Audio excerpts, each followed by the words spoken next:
Hindi po staff toy yan nakikita ninyo mga kapatid. Yan ang tuta na si Beyonce na sa sobrang liit. Halos kasing laki na lang niya ang isang iPhone. Lumaki pa nga siya sa lagay na yan dahil nung ipinanganak siya, swak siya sa isang kutsara. Hinihintay na lang ang say ng Guinness kung si Beyonce nga ang smallest puppy in the world. Ito naman si Fiona, ang asong abandonada. Bukod dyan, bulag din pala siya. Pero salamat sa mga good Samaritan na ito, dinala nila si Fiona sa veterinaryo at nagamot na ang isa niyang mata. Ngayon, masigla na uli ang aso at may bago pang pamilya. Kabaligtaran naman ni Beyonce at Fiona ang Jack Russell Terrier na si Nido. Si Nido na kasi ang sinasabak kayo sa training ng NBI sa mga operasyon kontra droga. E ano naman kayang magagawa ng maliit at cute na asong ito kontra sa mga durugista? Oras ng rondahin natin ang mga balita. Metro Action ngayon na.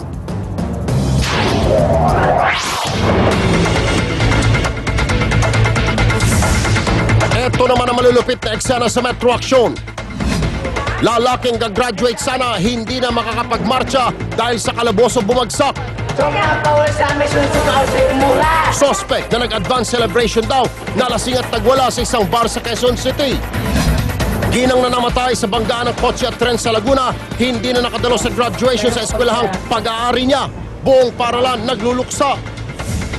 Dalawang hinihinalang karnaper, huli sa isang gasolinahan sa Makati. Modus ng mga suspect, tatak daw ng umano'y kilabot na Dominguez Carnap Syndicate. At kilalanin si Nido ang small but terrible na aso na ginagamit ng NBI sa paglalambat sa mga tulak ng droga. Isang nag-graduate sanang high school student ngayong araw sa Quezon City ang nagmarcha na kagabi. Hindi po sa entablado kundi sa kulungan. Dahil sa kalasingan sa advance celebration, nauwi sa pagwawala ang kanyang happy-happy. Narito ang report. Kala mo sa aming alit dyan. Nakainom ka naman po. Criminology. Hanggang sa presinto, walang tigil sa pagwawala ang high school student na si Marvin Rojas. Ultimo nanay niya, hirap pakalmahin ang lasing na anak. Sobra na. Sobra pa wala sa amin susugaw sa kumura. Kasama ni Marvin sa istasyon ng pulis ang bayaw na si Ronnie Dodorical na kapwa dinampot sa isang KTV bar sa Timog Avenue.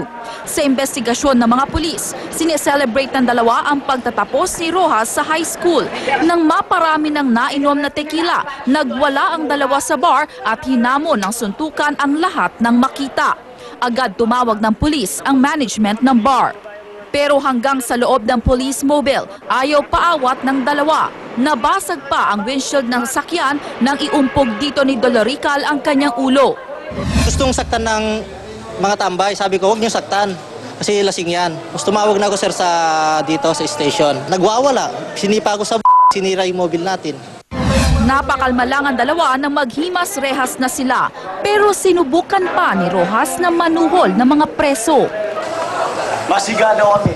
Joke lang yun. Joke lang yun. Joke. Huwag niyong gulpin, mapera kayo. Hindi ka mapera. Kami lang pera, hindi naman kailangan. Sasampahan ng dalawa ng patong-patong na kaso ng alarm and scandal, resisting arrest, direct assault upon agent of person in authority at malicious mischief. At si Rojas hindi na umabot sa graduation kanina dahil bagsak sa kalaboso. And speaking of graduation pa rin, malungkot ang graduation sa isang paaralan sa Laguna. Hindi na kasi umabot sa seremonya ang dalawa sa kanilang pinuno matapos salpukin ng tren ang kanilang kotse kahapon. May report si Carla Lynn.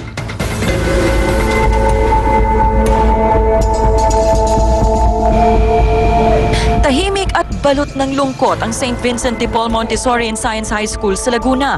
Sabay kasing pumanaw ang directress at administrator ng eskwelahan. Patay ang mag-inang Annabel at Christine de Guzman matapos salpukin at makaladkad ng tren ang kanilang kotse sa barangay Halang sa Calamba, Laguna noong Lunes. Pauwi na raw sana ang mag-ina sa kanilang bahay, bitbit ang mga medalya ng mga magtatapos sa Lumban branch ng kanilang paaralan. Kwento ng mga guro, nakitaan nila ng kakaibang kilos ang mag-ina sa graduation ng San Pedro branch noong linggo. Si Tin lagi nakaakap sa akin at lagi nakakiss, ganun. And then ang Mrs. de Guzman, lagi siya nagbibiro sa akin. Hindi pa rin kami makapaniwala na patay siya kasi parang isang iglap ang nangyari.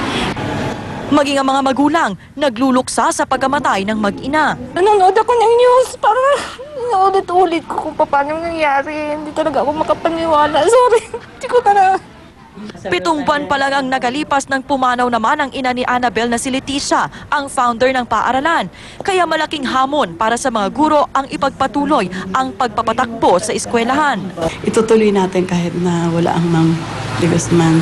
Sinuspindi na ng PNR ang driver ng tren, samantala pinag-aaralan naman ng pamilya de Guzman kung sasampahan ng kaso ang driver ng tren. Sa Sabado, nakatakdang ilibing ang mag-ina. Carla Lim, News 5. Sa ibang balita naman, 500 pamilya ang apektado sa sunog na sumiklab sa barangay Tatalon sa Quezon City kaninang mag-alas 12 ng tanghali. Sinasabing nagsimula ang apoy dahil sa napabayaang kalan sa bahay ng isang Cristina Abella. Halos 1 oras tumagal ang apoy bago tuluyang naapula. 200 bahay ang nadamay sa sunog at aabot sa 2 milyong piso ang danyos. Sa basketball court muna magpapalipas ng gabi ang mga apektadong pamilya. 4 na lalaki naman ang dinampot ng mga pulis sa kasagsagan ng sunog. Nahuli raw kasi ang mga ito na nagnanakaw ng kable ng kuryente. Susunod, 2 hinihinalang karnapper sa Makati, minalas. Ang natripan nilang karnaping kotse pa ng pulis. At cute at maliit na mga aso nagte-training para sa operasyon kontra droga. Ano kayang bentahe ng mga asong ito?